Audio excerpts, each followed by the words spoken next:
CNN's Brian Stelter is exploring this twisted relationship between the president and Fox News in his New York Times best-selling book, Hoax, You Know Who, Fox News and the Dangerous Distortion of the Truth. Please welcome Brian Stelter. Hey, Brian, thanks for coming. Good morning.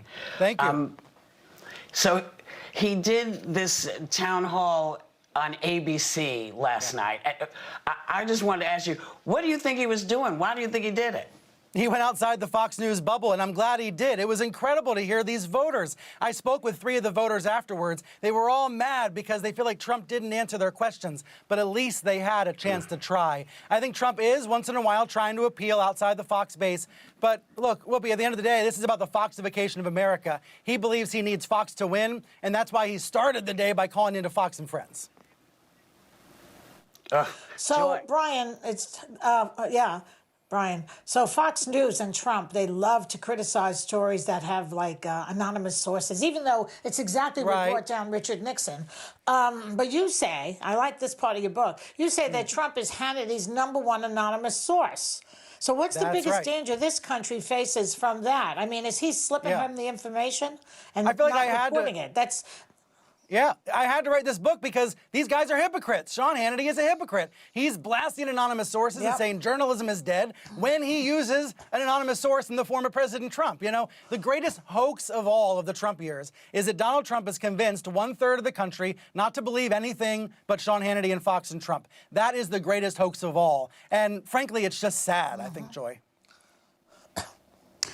Well, Dangerous. Brian, you interviewed over 200 Yeah, it is. Brian, you interviewed over 250 current and former Fox News staffers and were shocked at how many of them miss Roger Ailes, despite the toxic work environment and sexual harassment. Why do you think that is? Yeah, because they said they missed having a really strong leader. Yes, he was a disturbing boss. He was a sexual predator. Ailes abused his staff and abused the company. But everybody knew who they were working for. They knew what the boss wanted. And when Ailes was thankfully forced out, there was this power vacuum. And you know what happened? Trump filled the vacuum. That's how Fox has become Trumpier and Trumpier, so that even if none of us, you know, even View watchers who don't ever watch Fox, they're still affected by what Trump hears on Fox, because then the rest of us are all talking about it. It is incredible how much power Fox has, and frankly, you know, it's being used in the wrong ways. If the president was being informed really carefully with the highest quality information from the best journalists in the world, then I wouldn't have written a book. But Fox is misinforming the president about everything from North Korea, you know, to the weather, and that's fundamentally the problem.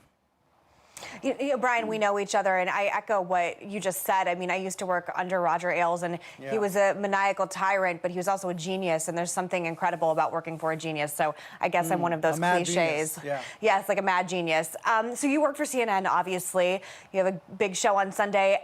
There are some ethical questions that are being thrown around about CNN lately. There's a 2016 audio of your president, Jeff Zucker, offering debate advice to President Trump that was released. Jake Tapper was recently caught trying to allegedly influence a congressional election. And I had serious problems with the way Chris Cuomo had a reoccurring primetime sort of comic routine with his brother instead of asking about policies that were literally sending my friend Janice Dean's older relatives to die in nursing homes. So with the criticism of CNN, do you believe that this is acceptable? And don't you think there's enough fair criticism to go all the way around right now in just how news networks are run?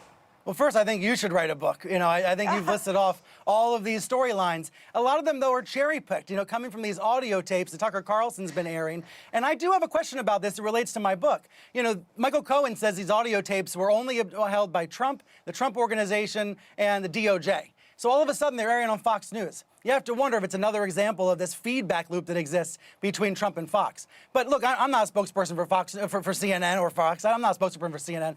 You know, it's not for me to comment on these tapes. Here's what I do think is sad, though. I think it's sad that private conversations get leaked out, get distorted, and then, you know, they become polarized and weaponized. That's the environment we're in, and that's sad. You know, if our text messages or if my phone calls with friends were suddenly taken out of context and distorted, I feel like that's just... let me put it this way. I think the Trump age has ruined a lot of friendships. I think that's really sad. And I hope we can start to rebuild. I hope we can start to rebuild those friendships rather than, you know, all feel like we're at war with each other. I agree with Brian, that. you write about the struggle between the journalism side of Fox News and the opinion side. Something that has always bothered me across all cable news is the blurred line between what's news and what's opinion. Like, we are an opinion panel here at The View. Do you think that that lack of clarity or that confusion contributes to the misinformation and extreme divisiveness we're seeing in politics today? I do, and I talk about it with my staff at Reliable Sources, and I always want to make sure that I'm not part of that problem. But I do think CNN, there are some hours of CNN that have a lot more point of view these days. Some of the anchors, including, yours truly, I'll start with a monologue, talking through the president's lies and trying to debunk them. I know there's more point of view these days, although we will never top The View, I think. I think the reason why we're doing it, though, I think the reason why we have these monologues is because it's the best way to cut through all the noise and get to the news. To say, for example, the media is not the enemy of the American people or the enemy of Republicans. The media is the enemy of liars, and we can debunk lies through these essays.